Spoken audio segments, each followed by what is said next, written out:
જય શ્રી રામ મિત્રો। આજે અમે તમને લઈને જઈ રહ્યા છીએ ગીરના જંગલની વચ્ચે આવેલ એક અદ્ભુત અને પવિત્ર સ્થળ હનુમાનગાળા ગીર। કુદરતી સૌંદર્યથી ભરપૂર આ સ્થળ માત્ર એક મંદિર જ નહીં, પરંતુ ભક્તિ, શાંતિ અને આધ્યાત્મિક અનુભવનું અનોખું ધામ છે। મિત્રો, ગીરના ઘનઘોર જંગલ વચ્ચે આવેલું આ હનુમાનજીનું મંદિર વર્ષો જૂનું અને પૌરાણિક મહત્વ ધરાવે છે। અહીં પહોંચતા જ મનને એક અલગ જ શાંતિનો અનુભવ થાય છે। ચારે તરફ હરિયાળી, પક્ષીઓનો મધુર કલરવ, ઠંડો પવન અને કુદરતનો અદ્ભુત નજારો મનને મંત્રમુગ્ધ કરી દે છે। વૃક્ષ, વન, પક્ષી, કહેવાય છે કે અહીં બિરાજમાન હનુમાનજી ખૂબ જ ચમત્કારી છે। દૂર દૂરથી ભક્તો અહીં પોતાના દુઃખ, મુશ્કેલીઓ અને મનોકામનાઓ લઈને આવે છે અને શ્રદ્ધાથી પ્રાર્થના કરે છે। ઘણા ભક્તોનો એવો વિશ્વાસ છે કે અહીં સાચા દિલથી કરેલી પ્રાર્થના હનુમાનજી જરૂર સાંભળે છે। ભગવાન, સાધુ।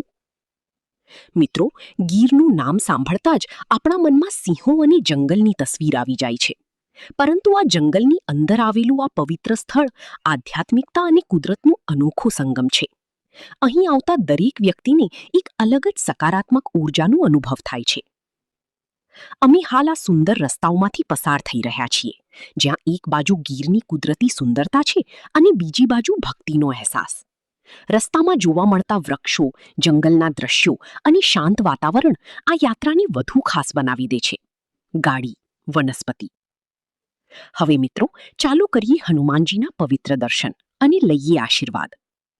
જો તમે પણ કુદરત પ્રેમી છો અને સાથે સાથે આધ્યાત્મિક શાંતિનો અનુભવ કરવા માંગો છો, તો ગીરમાં આવેલ હનુમાનગાળા જરૂર મુલાકાત લાયક સ્થળ છે। હૃદય મંદિર। મિત્રો, તમારા બાળકો અને ફેમિલી સાથે અહીં કુદરતી વાતાવરણમાં અને નદીઓના આનંદ માણવાની ખૂબ મજા આવે છે મિત્રો। તો તમારા બાળકો સાથે વેકેશનમાં અહીં આવો અને કુદરતી વાતાવરણનો આનંદ લો। મિત્રો, અહીં વનભોજન કરવાની ખૂબ જ મજા આવે છે અને બાળકોને ખૂબ આનંદ આવે છે।